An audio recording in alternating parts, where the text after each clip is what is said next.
Calvin Verdong gabung TC Timnas Indonesia. Yance Sayuri dicoret, nama baru dipanggil. Fokus Sintayong gelar 3 Mei latihan. Simak informasi selengkapnya hanya di Garuda Space Update.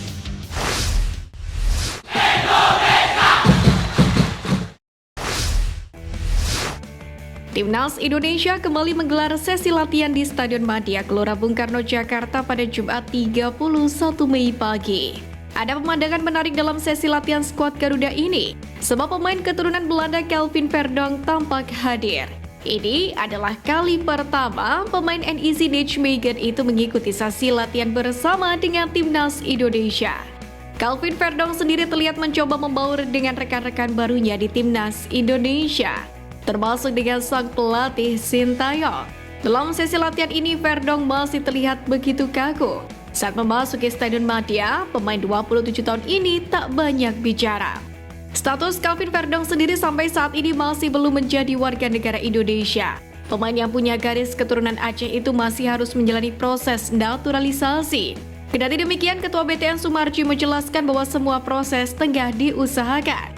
Sementara keputusan Verdong untuk gabung menjalani TC merupakan permintaan dari Sintayong. Selain Calvin Verdong, TC skuad Garuda kali ini juga kedatangan Pratama Arhan. Pratama Arhan memang baru gabung karena terlebih dulu menuntaskan tugasnya bersama Suwon FC. Tercatat 3 nama belum mengikuti latihan Timnas Indonesia, yakni Jordi Amat, Justin Hubner, dan JIZ. Sosok Yance Sayuri sendiri juga tidak terlihat mengikuti latihan. Pemain PSM Makassar ini dibekap cedera dan infonya akan digantikan oleh pemain lain. Sementara itu, sosok Jordi Amat sendiri masih harus menuntaskan tugas bersama timnya di Liga Malaysia, yaitu Johor Darul Takzim.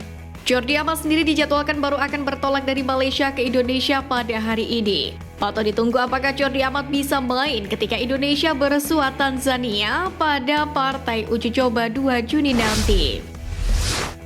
Berbeda dari kemarin, Timnas Indonesia kali ini menggelar latihan di Stadion Madia Senayan. Skuad Garuda melahap 3 menu latihan yang menjadi fokus Sintayong dalam latihan kali ini.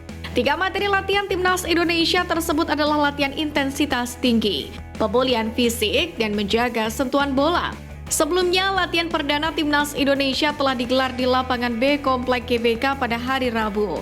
Tetapi karena kondisi lapangan yang kurang mulus, latihan di hari itu kemudian dipindah ke lapangan A yang kondisi rumputnya lebih baik. Dan kali ini Rizky Ridho dan kawan-kawan telah fokus berlatih di Stadion Madia yang juga menjadi venue laga uji coba kontra Tanzania minggu mendatang. Usai harus absen menjalani TC skuad Garuda, JIZ berhasil membantu Venezia tahan imbang Cremonese 0-0 di leg pertama pada final playoff Liga 2 2023-2024. Bermain sejak awal laga, J sendiri bermain selama 87 menit sebelum digantikan oleh Giorgio Altare. Berdasarkan statistik, Cremonese dominan dengan 60% penguasaan bola. Tim tuan rumah juga melepaskan sebanyak 18 tembakan. 11 diantaranya tepat sasaran ke gawang Venezia. Namun berkat penampilan solid JIZ dan kolega, Venezia tak kebobolan dalam laga tersebut. Sementara melansir dari SofaScore, bek Timnas Indonesia itu mencatatkan 53 sentuhan, 1 sapuan, dan 2 tackle. JIZ juga memblokir 1 tendangan dari pemain Cremonese. Dia juga berhasil memenangkan 4 dari 6 percobaan duel dengan pemain lawan. J juga tercatat melepaskan 92% akurasi umpan dengan rincian 36 kali berhasil dari 39 percobaan. Sementara itu, hasil seri ini tentu menguntungkan bagi Venezia, sebab Venezia akan tampil di depan pendukung sendiri pada leg kedua yang akan digelar di Pierluigi Penzo Stadium Fenice, Italia pada Senin mendatang. Timnas Indonesia U16 akan melakoni turnamen regional bertajuk Piala AFF U16 pada akhir Juni mendatang. Skuad Aswan Nova Arianto tergabung di grup A bersama dengan Laos, Filipina, dan Singapura. Secara kekuatan dan kualitas, para kontesan grup ini relatif lebih ringan jika dibandingkan dengan 2 grup lainnya seperti contohnya grup B. Pada grup ini bercokol 2 kekuatan tradisional persepak bolaan Asia Tenggara seperti Vietnam dan Myanmar, atau mungkin grup C yang berisikan para raksasa sekelas Thailand, Australia, dan Malaysia. Jika melihat peta kekuatan para peserta yang ada di masing-masing grup, dapat dikatakan bahwa sejatinya ujian sebenarnya yang akan dihadapi oleh pasukan Garuda Muda adalah ketika mereka melaju ke babak semifinal. Bukannya bermaksud untuk meremehkan kekuatan lawan, namun jika dibandingkan dengan Laos, Filipina maupun Singapura, kekuatan yang dimiliki oleh pasukan muda merah putih tentu masih lebih unggul daripada mereka. Timnas Indonesia U19 terhindar dari grup neraka Piala AFF U19 2024 usai drawing yang berlangsung pada hari Kamis kemarin. Skuad asuhan Indra Syafri ini dipastikan bakal bertemu Timor Leste, Kamboja, dan Filipina di grup A. Sedangkan grup B bakal menyajikan persaingan ketat untuk keempat tim menembus babak selanjutnya. Sebab Laos satu grup dengan Vietnam, Myanmar, dan Australia. Sementara persaingan di grup C tak kalah seru dengan berisikan Malaysia, Thailand, Singapura, dan Brunei Darussalam. Harimau Malaya Muda diprediksi pun akan bersaing dengan Thailand untuk memperebutkan juara grup. Piala AFF U19 sendiri bakal berlangsung di Surabaya, Jawa Timur pada 17 hingga 29 Juli mendatang. Stadion Gelora Bung Tomo atau GBT dan Stadion Gelora 10 November dipercaya menjadi lokasi penyelenggara ajang tersebut. Pelatih Timnas Indonesia U20 Indra Syafri mengapresiasi pelayanan yang diberikan kepada Timnas U20 saat menjalani pemusatan latihan di markas klub Como 1907 LC Italia.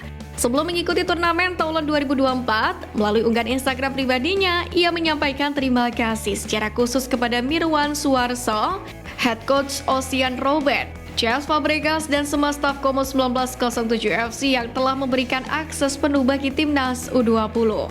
Para pelatih dan pemain memanfaatkan berbagai fasilitas, mulai dari lapangan latihan, restoran, dan ruang ganti tim utama, serta fasilitas performance development yang terus-menerus mengalami perbaikan. Indra Syafri juga mengutarakan terima kasih kepada Ketua Umum PSSI Erick Thohir beserta jajaran pengurus atas dukungan penuh dan pengalaman yang diberikan kepada seluruh tim untuk dapat merasakan berlatih di fasilitas tim Serie A sebelum mengikuti turnamen Toulon 2024 di Prancis pada 31 Mei. Alkan Bagot kembali menghebohkan netizen usai menghapus nama PSSI di bio Instagram miliknya. Sebelumnya, nama PSSI ada dalam bio Instagram Bagot. Kini nama PSSI sudah hilang dalam bio tersebut. Hal itu lantas menimbulkan spekulasi lanjutan bahwa hubungan Bagot dengan PSSI saat ini sedang tidak baik-baik saja. Banyak netizen yang bertanya soal aksi Alkan Bagot menghapus nama PSSI ini. Namun banyak pula yang berharap permasalahan bisa cepat selesai. Sebelumnya anggota Komite Eksekutif atau Exco PSSI Vivin Cahyani mengatakan hubungan pelatih Timnas Indonesia Sintayong dengan Alkan Bagot baik-baik saja. Mantan pelatih Timnas Malaysia sekaligus juru taktik Sabah FC Ong Kim Sue mengaku terkejut dengan kondisi rumput di Jakarta International Stadium. Usai menjalani laga bertajuk RCTI Premium Sport di Jakarta, Ong Kim Sue menilai keadaan rumput JIS tak bagus sehingga permainannya kesulitan.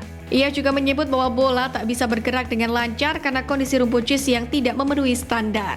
Ong Kim Sue bahkan membandingkan kondisi rumput JIS dengan Stadion Sultan Ismail yang ada di Malaysia. Menurutnya, JIS memang lebih besar dan modern. Akan tetapi dari sisi rumput Stadion Sultan Ismail maupun stadion lainnya di Malaysia, kondisi rumputnya jauh lebih bagus. Sekian News Flash kali ini Sobat Garuda. Mari terus dukung perjuangan Timnas Indonesia. Nantikan News Flash edition dari Garuda Space selanjutnya. Terima kasih dan salam olahraga.